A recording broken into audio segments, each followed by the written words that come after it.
We have some really great political discussions happening on the David Pakman Show subreddit, which you can find at davidpakman.com/reddit.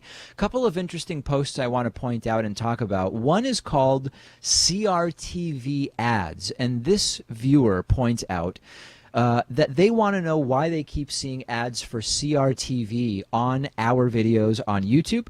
They are asking, is there a particular reason for this, or is it the YouTube algorithm? Not liberal or conservative, but I wanted to see, but if I wanted to see conservative propaganda or liberal propaganda, I'd prefer not having to see hundreds of the exact same ad from the opposing side. So if you don't watch the show on YouTube, you might not know that CRTV is a right-wing, I guess we would call it a right-wing TV channel, YouTube presence and online presence.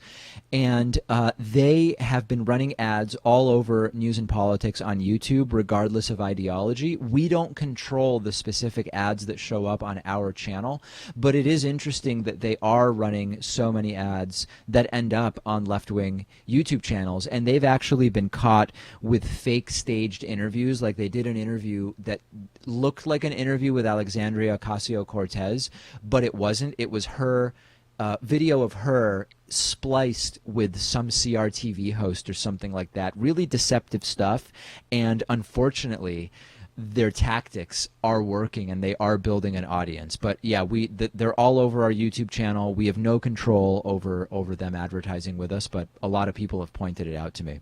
Also from the David Pakman Show subreddit, Weigh In Warren 2020. Talking about Elizabeth Warren for president in 2020. She got my attention when she presented that corruption bill, says Sidderm. Now Elizabeth Warren is openly considering launching her campaign immediately following the midterms. What do you think? Could she bridge the divide between progressives and right-leaning Democrats? There really aren't as many right-leaning Democrats as maybe some would like to believe. Elizabeth Warren did say to a standing ovation at a speech in Holyoke, Massachusetts, I believe it was a few days ago, that she is, after the midterms, going to seriously consider whether she wants to run for president. I have sort of made it a policy that I'm not ready. I don't think we should be talking about 2020 until we get past the midterms, but I am going to have a lot to say about the potential of an Elizabeth Warren candidacy. It's only another 4 weeks, and then we're going to start talking about it. Lastly, from the David Pakman Show subreddit, Neil Gorsuch wasn't accused of sexual assault. This is an important thing.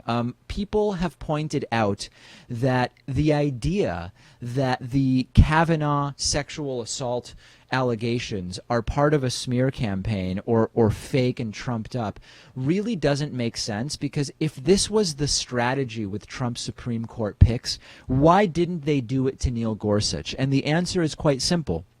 There are genuine sexual assault allegations against Brett Kavanaugh. There were not against Neil Gorsuch. That's the reason. That you don't have to look too deeply or start to think about are these fake, are those fake? As Brett Kavanaugh suggested, are the Clintons maybe involved in the sexual assault allegations against Brett Kavanaugh? The explanation is very simple. There weren't people who felt that Neil Gorsuch had sexually assaulted them, so nobody came forward. There are multiple women who claim to have been sexually assaulted by Brett Kavanaugh, and that's why we're hearing from them. Sometimes the truth is really very simple. Join the discussion on the David Pakman Show subreddit, davidpakman.com/reddit.